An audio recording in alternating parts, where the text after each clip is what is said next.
ചിത്രമാറ്റിൻ്റെ പുതിയൊരു എപ്പിസോഡിലേക്ക് എല്ലാവർക്കും സ്വാഗതം. അങ്ങനെ നമ്മൾ ജയനും അജയനും നമ്മൾ അനിയൊക്കെ ആണെങ്കിൽ ആദർശിനെ കണ്ടിട്ട് നമ്മൾ അനിയാണെങ്കിൽ ആദർശിൻ്റെ അനുഗ്രഹമൊക്കെ മേടിക്കാനൊക്കെ വരുന്നുണ്ട് കേട്ടോ. അപ്പോഴത്തേക്ക് ആദർശിൻ്റെ അടുത്ത് നിന്നൊക്കെ ആണെങ്കിൽ നമ്മൾ അനിയാണെങ്കിൽ വിഷമിച്ചൊക്കെ നിൽക്കുന്നുണ്ട്. അപ്പോഴത്തേക്ക് നമ്മൾ ആദർശ് പറയുന്നുണ്ട്, നീ ഇങ്ങനെ വിഷമിച്ചൊന്നും നിൽക്കരുത്, നീ ധൈര്യമായിട്ടൊക്കെ ഇരിക്കണം, ആത്മാർത്ഥമായിട്ടൊക്കെ ഇരിക്കണം, നിൻ്റെ കഴിവെല്ലാം നീ പുറത്തെടുത്തിട്ട് മുത്തശ്ശനിക്കാണെങ്കിൽ ഒരു സപ്പോർട്ടൊക്കെ ആയിട്ട് നിൽക്കണം, മുത്തശ്ശന് ഇനി ടെൻഷനോ കാര്യങ്ങളോ ഒന്നും നീ കൊടുക്കരുത്, നിൻ്റെ കഴിവെല്ലാം നല്ല രീതിയിൽ പുറത്ത് തെളിയിക്കണമെന്നൊക്കെ ആണെങ്കിൽ നമ്മൾ ആദർശാണെങ്കിൽ ഒരു ധൈര്യമൊക്കെ നമ്മൾ അനിക്കാണെങ്കിൽ കൊടുക്കുന്നുണ്ട്. പറയുന്നുണ്ട്, നീ മുത്തശ്ശനാണെങ്കിൽ ഇനി ടെൻഷനോ കാര്യങ്ങളൊക്കെ കൊടുക്കാതെ നീ ഒരു നല്ലൊരു ആയിട്ടൊക്കെ ഇരുന്നിട്ട് അവിടുത്തെ കാര്യങ്ങളെല്ലാം നീ നല്ലതുപോലെ നോക്കണമെന്നൊക്കെ ആണെങ്കിലും ആദർശ് പറയുന്നുണ്ട് കേട്ടോ. അപ്പോഴത്തേക്ക് നമ്മൾ ആദർശ് ഇതൊക്കെ പറയുന്നുണ്ടെങ്കിൽ നമ്മൾ അനിക്കാണെങ്കിൽ നല്ലൊരു ടെൻഷനും കാര്യങ്ങളൊക്കെ ഉണ്ട്, ഒരു വിഷമമൊക്കെ ഉണ്ട് നമ്മൾ അനിക്ക്. കാര്യം വെച്ചാൽ ആദർശിൻ്റെ ആ ഒരു സ്ഥാനത്താണല്ലോ നമ്മൾ അനി ഇരിക്കാൻ പോകുന്നതെന്നുള്ളൊരു വിഷമവും കാര്യങ്ങളൊക്കെ നല്ലതുപോലെ നമ്മൾ അനിക്കാണെങ്കിലും ഉണ്ട്. അജയനാണെങ്കിൽ പറയുന്നുണ്ട്, എടാ നീ ആണെങ്കിൽ രാമായണത്തിലെ പല കഥകളും നീ കേട്ടിട്ടില്ലേ, അവിടെ ശ്രീരാമന് വേണ്ടിയാണെങ്കിൽ രാജ്യം ഭരിച്ച ഭരതനെ പോലെ ആയിക്കോട്ടെ നിൻ്റെ കാര്യവും, നീ ആണെങ്കിൽ എന്തെങ്കിലും നിൻ്റെ ചേട്ടനാണെങ്കിൽ തിരിച്ചു വരുന്ന സമയത്ത് അന്ന് നീ എന്താണെന്ന് വെച്ചാൽ ആ രീതിയിൽ നീ ചെയ്താൽ മതി എന്നൊക്കെ നമ്മൾ പിന്നെ അജയനാണെങ്കിൽ പറയുന്നുണ്ട്. നമ്മൾ ജയനാണെങ്കിൽ നമ്മൾ ആദർശനടുത്ത് ചോദിക്കുന്നുണ്ട്, എടാ നീ പുറത്ത് നിന്ന് ഫൈറ്റ് ചെയ്യുമെന്നൊക്കെ പറഞ്ഞിട്ടല്ലേ നീ വീട്ടിൽ നിന്ന് ഇറങ്ങിയത്, എന്നിട്ട് എന്തായെന്നൊക്കെ ചോദിക്കുന്ന സമയത്താണെങ്കിലും നമ്മൾ ആദർശാണെങ്കിലും ഒന്നും പറയത്തില്ല, ഇങ്ങനെ നോക്കി നിൽക്കത്തേ ഉള്ളൂ. ആ സമയത്ത് നമ്മൾ അജയൻ ചോദിക്കുന്നുണ്ട്, മോനെ നിനക്ക് എന്തെങ്കിലും സഹായങ്ങളോ കാര്യങ്ങളൊക്കെ വേണമെങ്കിൽ നീ ഞങ്ങൾക്ക് പറഞ്ഞാൽ മതി, അത് ഞങ്ങൾ ചെയ്തു തരാമെന്നൊക്കെ പറയുന്നുണ്ട്. അതാണെങ്കിൽ ആദർശ് പറയുന്നുണ്ട്, എനിക്കല്ലേ ഇപ്പോൾ നിങ്ങൾ സപ്പോർട്ടും കാര്യങ്ങളും ചെയ്യേണ്ടത്, ഇവനിക്ക് വേണ്ടിയാണ് നിങ്ങളിപ്പോൾ സപ്പോർട്ടും കാര്യങ്ങളും എല്ലാം ചെയ്തിട്ട് നിങ്ങളൊരു സഹായങ്ങളുണ്ടെങ്കിൽ എനിക്ക് എല്ലാ കാര്യങ്ങളും മുമ്പോട്ട് നോക്കി പോകാൻ പറ്റത്തുള്ളൂ എന്നൊക്കെ പറയുന്നുണ്ട് കേട്ടോ. അപ്പോഴത്തേക്ക് ഇവ നിങ്ങൾ കമ്പനിയുടെ കാര്യങ്ങളെല്ലാം നല്ല രീതിയിൽ നോക്കി വരുന്ന സമയത്താണെങ്കിൽ ഞാനാണെങ്കിൽ നമ്മളെ ശത്രുവിനെ എന്നൊക്കെ പറയുന്നുണ്ട് കേട്ടോ. അങ്ങനെ നമ്മളെ ശത്രുവിനെ കണ്ടെത്തിയാൽ മാത്രമേ നമുക്കിനി മുമ്പോട്ട് പോകാൻ പറ്റത്തുള്ളൂ എന്നൊക്കെ ആണെങ്കിൽ നമ്മൾ ആദർശ് പറയുന്നുണ്ട് കേട്ടോ. അങ്ങനെ നമ്മൾ അനിയാണെങ്കിൽ നമ്മൾ ആദർശിൻ്റെ അനുഗ്രഹമൊക്കെ മേടിച്ചിട്ടാണെങ്കിൽ പുറത്തോട്ട് പോകുന്നുണ്ട് കേട്ടോ. ആ സമയത്താണ് നമ്മൾ ജയനാണെങ്കിൽ അതിനടുത്ത് പറയുന്നുണ്ട്, മോളെ ശരീരമൊക്കെ നോക്കിക്കോണം, ഒരുപാട് കിടന്ന് അലച്ചിലും കാര്യത്തിനൊന്നും നീ പോകരുതെന്നൊക്കെ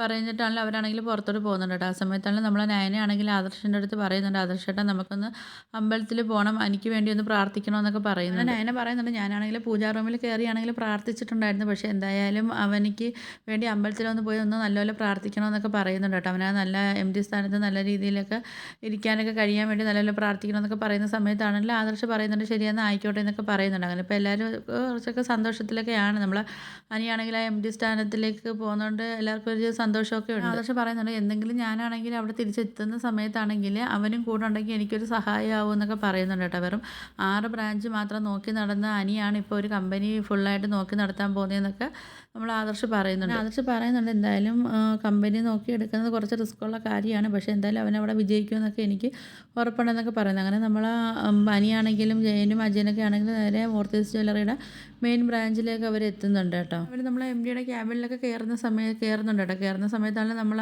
എനിക്കാണെങ്കിൽ സങ്കടപ്പെട്ടൊക്കെ നിൽക്കുക. അപ്പോഴത്തേക്ക് നമ്മൾ അജയൻ പറയുന്നുണ്ട്, നീ എന്താ ഇങ്ങനെ സങ്കടപ്പെട്ട് നിൽക്കുന്നത്, നിൻ്റെ അടുത്താണെങ്കിൽ ഞാൻ എല്ലാ കാര്യങ്ങളും പറഞ്ഞല്ലേ എന്നൊക്കെ പറയുന്നുണ്ട്. അങ്ങനെ നമ്മൾ അനിയാണെങ്കിൽ കസേരയൊക്കെ തൊട്ട് തൊഴുതിട്ടാണെങ്കിൽ അവിടെ കയറി ഇരിക്കുന്നുണ്ട് കേട്ടോ. എന്നിട്ട് പറയുന്നുണ്ട്, ഏട്ടനാണെങ്കിൽ ഒരു വലിയ യാത്രയ്ക്ക് പോയിരിക്കുകയാണ് എന്നുള്ളൊരു ഉറപ്പിലാണ് ഞാനിവിടെ ഇരിക്കുന്നതെന്നൊക്കെ പറയുന്നുണ്ട് കേട്ടോ. അപ്പോഴത്തേക്ക് ഏട്ടൻ തിരിച്ചു വരുന്ന സമയത്താണെങ്കിൽ പിന്നെ വേറെ ആരും എന്നെ ഈ സീറ്റിലിരിക്കാൻ എന്നെ നിർബന്ധിക്കരുതെന്നൊക്കെ ആണെങ്കിൽ അനിയാണെങ്കിൽ പറയുന്ന സമയത്താണെങ്കിൽ നമ്മൾ അജയൻ പറയുന്നുണ്ട്, ഇല്ല ആ സമയത്ത് നിനക്ക് എന്താ തോന്നുന്നതെന്ന് വെച്ചാൽ നീ അത് കണക്ക് ചെയ്യാനൊക്കെ പറയുന്നുണ്ട്. ആണെങ്കിലും ബെസ്റ്റ് വിഷസ് ഒക്കെ പറഞ്ഞിട്ടാണെങ്കിൽ അജയനും ജയനും അവിടെ നിന്ന് പോകുന്നുണ്ട് കേട്ടോ. ആ സമയത്താണെങ്കിലും നമ്മൾ ജാനകി ആണെങ്കിൽ അനിയുടെ ഫോണിൽ വിളിക്കുന്നുണ്ട് കേട്ടോ.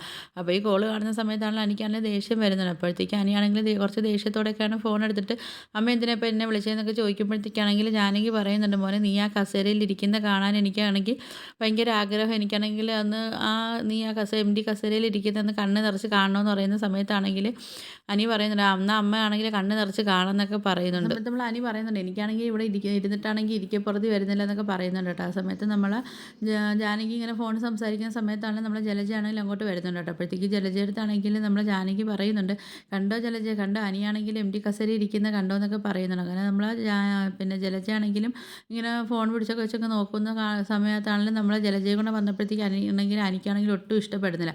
അനിയാണെങ്കിൽ ഫോണങ്ങ് കട്ട് ചെയ്യുന്നുണ്ട് കേട്ടോ. അപ്പോഴത്തേക്കാണെങ്കിൽ നമ്മൾ ജാനകി പറയുന്നുണ്ട്, അയ്യോ അവനാണെങ്കിൽ ഫോൺ കട്ട് ചെയ്തല്ലോ എന്നൊക്കെ പറയുന്നുണ്ട്. സമയത്താണ് ജലജ പറയുന്നുണ്ട്, അവൻ നീ കട്ട് ചെയ്യട്ടെ, എന്തായാലും അവനാണെങ്കിൽ ആ ഒരു MD കസേരയിലേക്ക് അവൻ എത്തിയല്ലോ എന്നൊക്കെ പറയുന്നുണ്ട് കേട്ടോ. അപ്പോഴത്തേക്ക് നമ്മൾ ജലജ പറഞ്ഞു കൊടുക്കുന്നുണ്ട്, ഇനിയിപ്പോൾ നിനക്കാണെങ്കിൽ നല്ല പവറും കാര്യങ്ങളൊക്കെ. കാര്യം വെച്ചാൽ മൂർത്തീസ് ജ്വല്ലറിയുടെ MDയുടെ അമ്മയല്ലേ. അപ്പോൾ നീ ഇനി ആരുടെ മുമ്പിലും ഇങ്ങനെ തോറ്റൊന്നും കൊടുക്കരുത്. നീ നല്ല എല്ലാവരുടെയും മുമ്പിൽ കുറച്ച് പവറോടെയൊക്കെ നിൽക്കണമെന്നൊക്കെ പറയുന്നുണ്ട്. നമ്മളെ ജലജയാണെങ്കിൽ ജാനകിയുടെ അടുത്ത് പറഞ്ഞു കൊടുക്കുന്നുണ്ട്, ഇനി എന്തായാലും നീ പ്രാർത്ഥിക്കേണ്ട കാര്യം എന്ന് പറഞ്ഞാൽ ആദർശൻ അതിനെ ഇങ്ങോട്ട് വരാതിരിക്കാൻ വേണ്ടിയാണ് നീ പ്രാർത്ഥിക്കേണ്ടത്. കാര്യം വെച്ചാൽ മുത്തശ്ശൻ്റെയും ആദർശൻ്റെയും പിണക്കം മാറിക്കഴിഞ്ഞാൽ അവരിങ്ങോട്ട് വരും. പിന്നെ ആണെങ്കിൽ അനിയുടെ ആ ഒരു സ്ഥാനവും പോകും എന്നൊക്കെ പറയുന്നുണ്ട് കേട്ടോ. അപ്പോഴത്തേക്കാണെങ്കിൽ നമ്മളെ ജാനകി പറയുന്നുണ്ട്, അയ്യോ അങ്ങനെ പ്രാർത്ഥിക്കുന്നത് മോശമല്ലേ എന്നൊക്കെ പറയുന്നുണ്ട്. നമ്മളെ ജലജ പറഞ്ഞു കൊടുക്കുന്നുണ്ട്, അത് ഒരു മോശമല്ല. കാര്യം വെച്ചാൽ പുരാണത്തിൽ പോലും മക്കളെ സ്ഥാനം മെച്ചപ്പെടുത്താൻ വേണ്ടിയല്ലേ നോക്കിയിട്ടുള്ളൂ, അതൊക്കെ നിനക്ക് അറിയുന്ന കാര്യമല്ലേ എന്നൊക്കെ പറയുന്നുണ്ട്. അതുപോലല്ലേ രാമന് കാട്ടിൽ പോകേണ്ടി വന്നതും ഭരതനാണെങ്കിൽ സിംഹാസനം നേടിക്കൊടുത്തതും എന്നൊക്കെ പറയുന്നുണ്ട് കേട്ടോ, ഭരതൻ്റെ അമ്മയെന്നൊക്കെ പറയുന്നുണ്ട് കേട്ടോ. അപ്പോൾ പിന്നെ രാഷ്ട്രീയക്കാരാണെങ്കിലും അവർ അണികളാണെങ്കിൽ അടികൊള്ളയും എന്ത് പ്രശ്നത്തിന് പോയി നിന്നാലും അവരാരും പിന്നെ നേതാവായിട്ടാണെങ്കിലും അവർ ഒന്നും കൊണ്ടുവരത്തില്ലല്ലോ, അവർ സ്വന്തം മക്കളെയല്ലേ കൊണ്ടുവരുന്നതെന്നൊക്കെ ആണെങ്കിൽ നമ്മൾ ജലജയാണെങ്കിൽ ജാനകിക്കാണെങ്കിൽ കുറച്ചും കൂടി എരിയേറ്റിയൊക്കെ വെച്ച് കൊടുക്കുന്നുണ്ട്. ജാനകി ആണെങ്കിൽ ഇങ്ങനെ ചിന്തിക്കുന്നുണ്ട്, ഇനി എൻ്റെ മോനിക്ക് വേണ്ടി ഞാൻ സപ്പോർട്ട് ചെയ്ത് എൻ്റെ മോനിക്ക് വേണം ബൂസ്റ്റ് ചെയ്തൊക്കെ നിന്ന് അവനെ ഒരു നിലയിൽ ഞാൻ കൊണ്ടെത്താനെന്നൊക്കെ ഇങ്ങനെ പറഞ്ഞിട്ടാണ് നമ്മൾ ജാനകിക്കാണെങ്കിൽ കുറച്ച് അഹങ്കാരമൊക്കെ കയറുന്നുണ്ട് കേട്ടോ. അങ്ങനെ നമ്മൾ ജലജയാണെങ്കിൽ ജാനകിക്ക് കുറച്ച് വിഷമൊക്കെ കയറ്റി വെച്ച് കൊടുത്തിട്ട് ജലജ അങ്ങ് പോകുന്നുണ്ട്.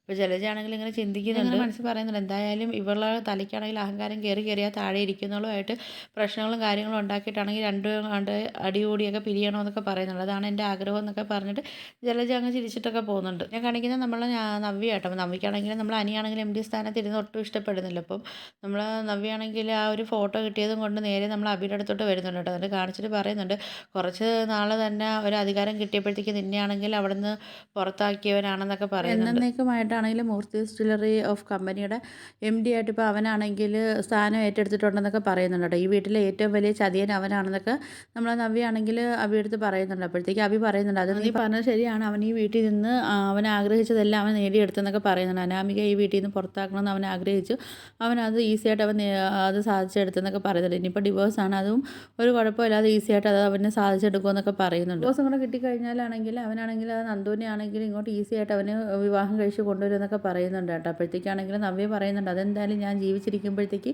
അത് നടക്കത്തില്ല എന്നൊക്കെ ഞാൻ പറഞ്ഞിട്ടുണ്ടെന്നൊക്കെ പറയുന്നുണ്ട്. നവ്യ പറയുന്നുണ്ട്, അതൊന്നും നീ പറഞ്ഞിട്ടൊന്നും കാര്യമില്ല, അവനിങ്ങോട്ട് കൂട്ടിക്കൊണ്ട് വന്നത് തന്നെ, പിന്നെ നിനക്ക് എന്താ ചെയ്യാൻ പറ്റുമെന്നൊക്കെ പറയുന്നുണ്ട് കേട്ടോ. ആ സമയത്താണെങ്കിൽ നമ്മൾ നവ്യ പറയുന്നുണ്ട്, അങ്ങനെ ഒരു സംഭവം ഇവിടെ നടന്നു കഴിഞ്ഞാൽ നമ്മൾ ഈ വീട്ടിൽ നമ്മൾ ഇറങ്ങി കൊടുക്കണമെന്നൊക്കെ പറയുന്നുണ്ട് കേട്ടോ. അപ്പോഴത്തേക്കും അതുകൊണ്ടാണ് നിന്നെ ഞാൻ AM ജ്വല്ലറി ആയിട്ട് നിന്നെ ഞാൻ മുട്ടിച്ച് തന്നേന്നൊക്കെ പറയുന്നുണ്ട്. നീ എങ്ങനെയെങ്കിലും അവിടെ കയറി പറ്റിയിട്ടാണെങ്കിലും നമ്മൾ അവർക്ക് വേണ്ടി വേണം നമ്മൾ ഇനി ഓരോ കാര്യങ്ങൾ ചെയ്യാൻ, അവരോട് വേണം നമ്മൾ കൂറ് കാണിച്ച് നിൽക്കാനെന്നൊക്കെ പറയുന്നുണ്ട്. അല്ലാതെ ഇവരോട് ഒട്ടി നിന്നിട്ടൊന്നും നമുക്കൊരു കാര്യമില്ല എന്നൊക്കെ പറയുന്ന സമയത്താണെങ്കിൽ അഭി പറയുന്നുണ്ട്, അതൊക്കെ അങ്ങനെ പെട്ടെന്ന് നടക്കുന്ന കാര്യങ്ങളൊന്നും അല്ലല്ലോ എന്നൊക്കെ അവ്യ പറയുന്നുണ്ട്. അതെന്തുകൊണ്ട് നടന്നുകൂടാ, അവരൊക്കെ ആണെങ്കിൽ അവർ ഇഷ്ടം പോലെയല്ലേ അവർ ഓരോ കാര്യങ്ങൾ ചെയ്യുന്നത്, പിന്നെ നമുക്ക് നമ്മളെ ഇഷ്ടം പോലെ നമുക്ക് കാര്യങ്ങൾ ചെയ്താൽ എന്താ കുഴപ്പമെന്നൊക്കെ ചോദിക്കുന്നുണ്ട് കേട്ടോ. എന്തായാലും നീ അനിയാണെങ്കിൽ MD സ്ഥാനത്ത് നിൻ്റെ മുത്തശ്ശൻ പിടിച്ചിരുത്തുന്ന സമയത്താണെങ്കിൽ നീ എന്നുള്ളൊരു കൊച്ചുമോൻ ഇവിടെ ഉണ്ടെന്നുള്ള കാര്യം പോലും അവർ ചിന്തിച്ചിട്ടില്ലല്ലോ എന്നൊക്കെ പറയുന്നുണ്ട് കേട്ടോ. അപ്പോഴത്തേക്കും അയാളാണെങ്കിൽ ആകെ ചെയ്ത ഒരു ഏറ്റവും വലിയ നന്മയെന്ന് പറഞ്ഞാൽ ആദർശനെ ഇവിടെ നിന്ന് ഇറക്കി വിട്ടു, അത് മാത്രമാണ് അയാൾ ഏറ്റവും നല്ല കാര്യമായിട്ട് ചെയ്തതെന്നൊക്കെ പറയുന്നുണ്ട്. അത് അയാൾ വേറെ എന്ത് നന്മ ചെയ്തിട്ടുള്ളതെന്നൊക്കെ പറയുന്നുണ്ട്. അപ്പോൾ ഇവർക്ക് വേണ്ടി നമ്മൾ വേദനിക്കേണ്ട ഒരു കാര്യമില്ലല്ലോ എന്നൊക്കെ നമ്മൾ നവ്യാണെങ്കിൽ അഭിയെടുത്ത് പറഞ്ഞൊക്കെ കൊടുക്കുന്നുണ്ട് കേട്ടോ. പിന്നെ കാണിക്കുന്നത് നമ്മൾ ആദർശനെയാണ്. ആദർശൻ അതിനെയും കൂടെ ആണെങ്കിൽ നമ്മൾ കിരണിനെ കാണാൻ വേണ്ടി പോകുന്നുണ്ട്. ആ സമയത്ത് നമ്മൾ ആദർശാണെങ്കിൽ AM ജ്വല്ലറിയിലോട്ട് പോകാൻ വേണ്ടിയൊക്കെ വേഷം മാറിയൊക്കെയാണ് വരുന്നത് കേട്ടോ. ആ സമയത്താണ് നമ്മൾ ആദർശമൊക്കെ പറയുന്നുണ്ട്, അല്ലെങ്കിൽ എവിടെ നിന്നാണ് സ്വർണ്ണം വരുന്നതെന്നും പിന്നെ അതിനൊക്കെ അവർക്ക് മിക്കതും കള്ളക്കടത്ത് സ്വർണ്ണമാണെന്നൊക്കെ ഉള്ള ഒരു സംശയം ഉണ്ടെന്നൊക്കെ ആണെങ്കിൽ നമ്മൾ ആദർശം പറയുന്നുണ്ട് കേട്ടോ. ആ സമയത്ത് നമ്മൾ പിന്നെ കിരണിനാണെങ്കിൽ ഇൻറ്റീരിയർ വർക്കൊക്കെ കൊടുത്തിട്ടുണ്ടായിരുന്നല്ലോ, അപ്പം ഏകദേശം 25 ലക്ഷം രൂപയൊക്കെ ഇപ്പം കൊടുക്കേണ്ട സമയത്താണെങ്കിൽ അവർ പറയുന്നത് ഞങ്ങൾ പൈസ ആയിട്ട് തരാം, ചെക്കായിട്ട് തരത്തില്ല എന്നൊക്കെ പറയുന്നത്. അപ്പം കിരണിനും ഒരു സംശയമുണ്ട്, ഇനി അവർ പിന്നെ ഈ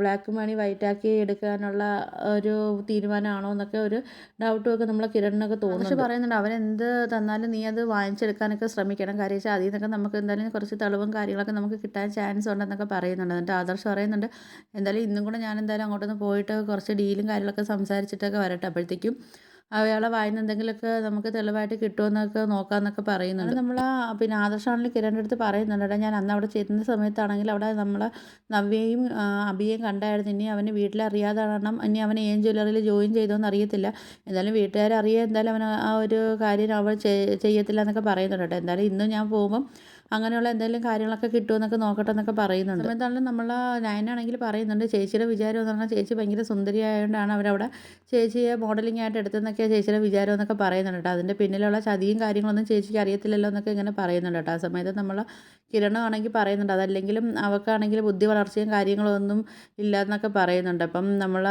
കിരൺ തന്നെ പറയുന്നുണ്ട് അപ്പോഴത്തേക്ക് കല്യാണി എപ്പോഴും പറയും ഇവക്കാണെങ്കിൽ വലിയ ബുദ്ധിയും കാര്യങ്ങളൊന്നും ഇല്ല എന്നൊക്കെ പറയും. അതിന് എന്തായാലും ഇനി അവിടെ നന്നാവാൻ പോകുന്നതൊന്നും ഇല്ല എന്നൊക്കെ പറയുന്നുണ്ട്. അതിനെ പറയുന്നുണ്ട് ചേച്ചിക്കാണെങ്കിൽ എത്ര പറഞ്ഞു കൊടുത്താലും ചേച്ചിക്കാണെങ്കിൽ മനസ്സിലാവത്തില്ല ഇങ്ങനെയുണ്ടോ എന്നൊക്കെ ചോദിക്കുന്നുണ്ട്. ആ സമയത്താണെങ്കിലും നമ്മൾ ആദർശ് പറയുന്നുണ്ട് അവൾ ഇനിയിപ്പോൾ നന്നാവാനൊന്നും പോകത്തില്ല. കാര്യം വെച്ചാൽ അബിയുടെ കൂടെ കൂടിയതിന് ശേഷം അവൾ പിന്നെ വലിയ മാറ്റമൊന്നും നമ്മൾ പ്രതീക്ഷിക്കേണ്ട കാര്യമില്ലല്ലോ എന്നൊക്കെ പറയുന്നുണ്ട്. ആദർശ് പറയുന്നുണ്ട് അബിയാണെങ്കിൽ നല്ലവനാണെങ്കിലും നവ്യയും നല്ലതായി പോയതിനു പക്ഷേ അവൻ്റെ കയ്യിലിരിക്കുന്ന ഫ്രോഡുത്തരക്കും അവൻ്റെ കയ്യിരിപ്പൊക്കെ അത്രയ്ക്ക് മോശമാണെന്നൊക്കെ പറയുന്നുണ്ട് കേട്ടോ. അതുകൊണ്ട് ഇനിയിപ്പം നവ്യയുടെ കാര്യം നമ്മൾ നോക്കണ്ടെന്നൊക്കെ പറയുന്നുണ്ട്. അവിടെ ഇനി നന്നാവാൻ പോകുന്നില്ല എന്നൊക്കെ പറഞ്ഞിട്ടാണെങ്കിൽ നമ്മൾ ആദർശം അവിടെ നിന്ന് പോകുന്നുണ്ട് കേട്ടോ. നമ്മളെ കല്യാണിയുടെ അടുത്തോട്ട് നയനെ ആക്കിയേക്കാൻ പറഞ്ഞിട്ട് ആദർശ് പോകുന്നുണ്ടായിരുന്നു കേട്ടോ. പിന്നാണെങ്കിൽ നമ്മൾ ആദർശാണെങ്കിൽ ഏൻ ജ്വല്ലറിയിൽ പോയിട്ടാണ് ഡേവിഡായിട്ടാണെങ്കിലും ഭയങ്കര ഡീലും കാര്യങ്ങളൊക്കെ സംസാരിക്കുന്നുണ്ട്. അങ്ങനെ ആദർശ് പറയുന്നുണ്ട് ഞാനാണെങ്കിൽ സൗത്ത് ഇന്ത്യയിലുള്ള ഒരുപാട് ഡീലേഴ്സിൻ്റെ അടുത്താണെങ്കിലും ഞാൻ ഇതിനൊക്കെ സ്വർണ്ണം എടുക്കുന്ന കാര്യങ്ങളൊക്കെ പറഞ്ഞിട്ടുണ്ടെന്നൊക്കെ പറയുന്നുണ്ട്. മുകളിൽ ഒരു എമൗണ്ടിലൊക്കെ നമുക്ക് സാധനമൊക്കെ അവരെ കൊണ്ട് എടുപ്പിക്കാനൊക്കെ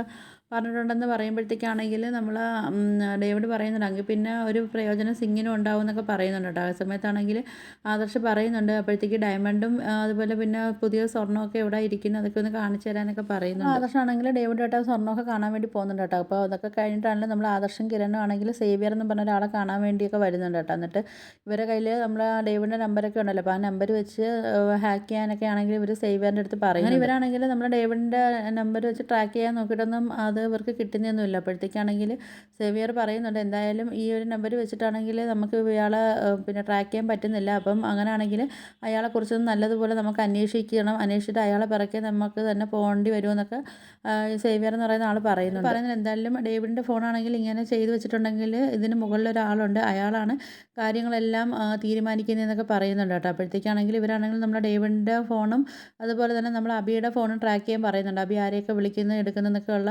കാര്യങ്ങളൊക്കെ ട്രാക്ക് ചെയ്യാൻ വേണ്ടിയൊക്കെ ഇവർ പറയുന്നുണ്ട് കേട്ടോ. അപ്പോഴത്തേക്ക് അങ്ങനെയാണെങ്കിൽ ഇപ്പം ഇവർ നമ്മൾ ആദർശാണെങ്കിലും കിരണും കൂടെ ചേർന്നിട്ടാണെങ്കിൽ ഏൻ ജ്വല്ലറിയുടെ എല്ലാ രഹസ്യങ്ങളും കണ്ടെത്താൻ വേണ്ടിയുള്ള ചർച്ചയും കാര്യങ്ങളൊക്കെ അവർ ചെയ്യുന്നുണ്ട് കേട്ടോ. അപ്പോഴത്തേക്ക് നിങ്ങൾക്ക് എൻ്റെ വീഡിയോസൊക്കെ ഇഷ്ടപ്പെടുകയാണെങ്കിൽ ഒന്ന് ലൈക്ക് ചെയ്ത് ഷെയർ ചെയ്ത് സബ്സ്ക്രൈബ് ചെയ്ത് കൊള്ള ബെല്ലൈക്കൺ എനേബിൾ ചെയ്തൊന്ന് ഹൈപ്പ് ചെയ്തൊന്ന് സപ്പോർട്ട് ചെയ്യണേ.